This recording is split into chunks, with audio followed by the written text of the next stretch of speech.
болгосон хэд хэдэн зүйл бясалгал номыг үйлдэн дадуулдаг байлаа. Миний санахад тийм орчин нөхцөлд тэгэхээс өөр сонголт үгүй байсан байх л да. Өөр хийгээд байх зүйлч олдохгүй л дээ. Алаан өдөр бүр олон ядан бурхтын тухайлж оточ бурхны бясалгалыг голчлон хэд хэдэн хувь үйлддэг байсан. Тэдгээр ядан бурхад бүгд их хүчтэй зүрхэн таринууд нь адистэд ихтэй тул тэдгэрийг бясалгах нь үнэхээр үр дүн сайтай. Түүний үйлдэж байгаа номууд нь гарцаагүй сэтгэлийн тэнхийг нь батжуулж их урам зоригоор тэтгэж байлаа. Ер нь гадаад үзэгдэх байдал зохих хэмжээгээр сэтгэлийг тусхан илэрхийлж байдаг шүү дээ. Сэтгэл нь саруулсан цэлмхийн хэрээр алаан маш тайван гэрэл цацрангүй харагддаг болсон байлаа. Бясалгал үйлдэн сахин амьдрах цагт бидний сэтгэл их баясгалант болох ба энэ нь бие махбод дээр шууд илэрч харагдана. Энэ бүх бясалгалыг үйлдэн дадуулсны сүүлээр алаан үнэхээр эрүүл саруул хүн шиг харагдах болсноор үл барам бясалгалын төвийн үйл ажиллагаанд туслах чадaltaй болсон байлаа. Алаан бясалгалын төв дээр хэдэн 7 хоног эсвэл хэдэн сараарч байж болох байсан боловч тэрээр дохтой хүмүүст туслах зорилгоор хот руу буцахаар шийдсэн. Гэтэл тэрээр хот руу буцаж явах бүртээ бясалгал номон тогтмол үйлдэж чадхан болсноор амьдралын эмгцэгцэн алдаж эрүүл мэндэнч муудаад ирдэг байлаа. Хотод очихоор тэр үнэхээр их завгүй байдаг байсан байх л да. Гэхдээ би түүний эрүүл мэнд завгүй байснаас бус харин бясалгалаа үргэлжлүүлэн үйлдэж чадахгүй болсноос л шалтгаалж муудаад байсан байх гэж боддог юм.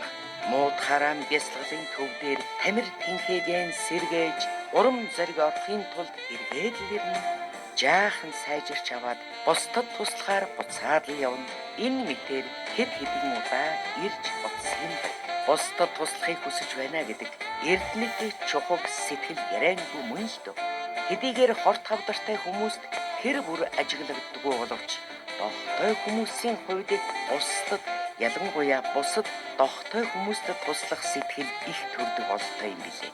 Тэдний өвчин зовлон өөрсдөдтэйгэн адил зовлон идэлж байгаа хүмүүсийг сайн ойлгохын суур шалтгаан болдог.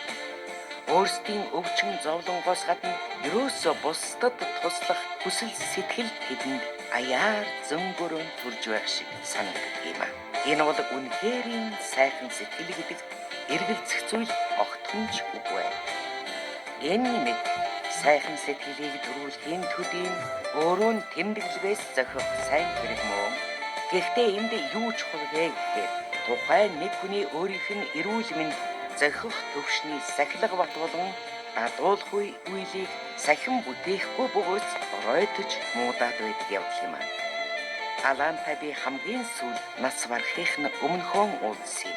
Түүний би их доройтсон тул хоёр нөхрөөрөө нь түшүүлэн явж байж билээ.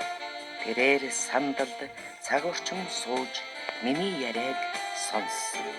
Би түүнд өөрийн өвчнийг хэрхэн сөргүү муу бөгөөд итгэл найдваргүй талаас нь биш харин утга учиртай эерэг сайн талаас нь бодол сэтгэлийн ургуулах тухайд тайлбарлаж өгсөн. Би алаанд дох туссан нь хэрхэн түүнд сэтгэлийн оюун санааны хөгжлийн мөрд тодорхой хэлбэл гэгэрлийн мөрд ургуулах агуу их зол завшаан хайрлсныг ойлгуулахыг чармааж байлаа. Энэ өвчин түүнд гэгэрлийн хутаг ба бүх амгалан жаргалангийн үүдийг нээж өгсөн хэрэг байлаа. Тиймээс би түүнд дохтой болохын сайн ач үрсийн талаар ойлгуулахыг хичээж байсан.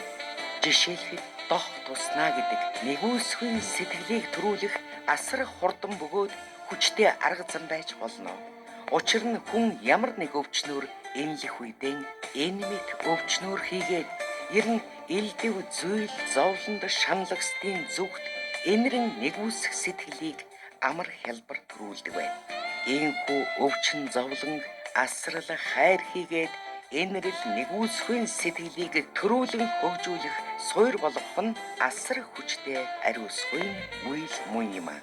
Яг одоо би алаанд өөрийн тайлбарлан хэлсэн бүхнийг нэг мөрчлөн санахгүй байна л да.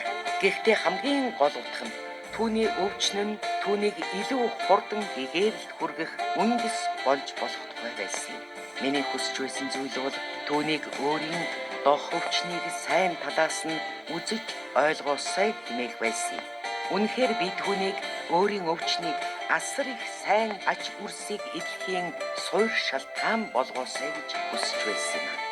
Илаарших, эдгэх гэдэг нь бидний бодол сэтгэлгээний хэв маягтай асар их холбоотой тул бид оюун сэтгэлээ уруулан өөрчлөх хэрэгтэй байдаг.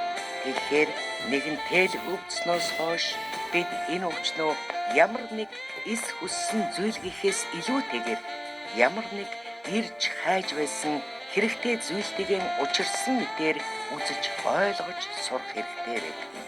Тэгэхээр бид өөрсдийн өвчнийг хамаг амьтны зовлонг төлөөсөн эрдмийн чимэг мэтээр үзэж ойлгож сурах хэрэгтэй юм аа. Өвчнийг саад тодхор гэж үзэхийн оронд бид эсэргээр үүнд дулдуйдан асрал хайр энэрлийн нэгүүлсэл хийгээд бэлэг бэлгүүнийг төрүүлж хөгжүүлэх хэрэгтэй. Аюулт хорыг хүртэл эм болгож хэрэгэлдэхийн адилаар бид өөрсдийн өвчин зовлонг амар амгалангийн мөр болгон хэрэглэх ёстой. Иймгүй өөрөөр сэтгэж оюун сэтгэлээ уруулснаар бид өөрсдийн өвчин зовлон зөвхөн нэг өөрсөдөө нь төдийгүй бас бүх амьтны зүгт утга учиртай нэгэн болгож болно. Өөрийн өвчнийг асрал хайр энэрл нэгүүлсэл тэргүүтэн эрдэнэт хүмүүний эрдэмийг бүтээхийн арганд дургуулах нь амьтан бүрийн амгалан жаргаланг бүтээхийн үндэс болох юм шүү дээ. Яадаг байвч бид зайлбаргүй өвдөхөөс л хойш түүнийг өөрсдийн болон бусад бүх амьтны төр төдийхөн болон чандын бүх амгалан жаргаланг бүтээхийн үндэс болгож сайн ургуулмаас зохистой. Энэ бол аливаа өвчнийг эдлэж амсах мэрэгэн арга мөн юм. Энэ мэтчлэн оюун сэтгэлийг уруулахын тухайд ярилцсны сүүлээр Алааны сэтгэл санаа сэргэж биенж илт сайжирсан. Эхэндээ тэрээр сандлын мохорт шигдэн байсан боловч дээрх адилаар ярианы төгсгөлд ихцэлэн сууж бүр бусдаар туслуулгүйгээр босоод зогсож билээ. Өөрийнхөө биеийг гэнт сайжирч тамир орсныг мэдээд тэр өөрөө хүртэл гайхаж байсан юм. Тэрээр хоёр гараараа нь дэвж "Хөөе, хардаа би өөрөө зогсож чадаж байна шүү дээ" гэж хэлж билээ. Тэр үед Алаан биеийн байдлын гэнтэд сайжирсныг мэдэрсэн хэрэг байлаа. Гэхдээ сэтгэлийн зөвхөн тухайн үеэс тэр мэтээр агуулах нь хангалтгүй байсан юм. Тэрээр тэр мэт сэтгэлийн цаашлаж алдалгүй агуулах ёстой байсан. Иймгүй үйлдэлсэн бол тэрээр арай удаан эрүүл сарвал байх байсан да. Эндээс та бүхэн биеийн байдал хэрхэн сэтгэл санааны байдалтай маш их холбоотой байдаг болохыг тодорхой харж байгаа биз. Ялангуяа энэ нь дох өвчний тухайд баттай үнэн юм. Хэрвээ дохтой хүмүүс сэтгэлийн тэнхээ сайтай уужим саруулхнаар бодож сэтгэж чадваас бие бүр тэр өвчин нь идэхгүй байлаа ч гэсэн бие нь арай илүү эрүүл тамир сайтай байж илүү урт удаан амьдарч болох юм шүү дээ.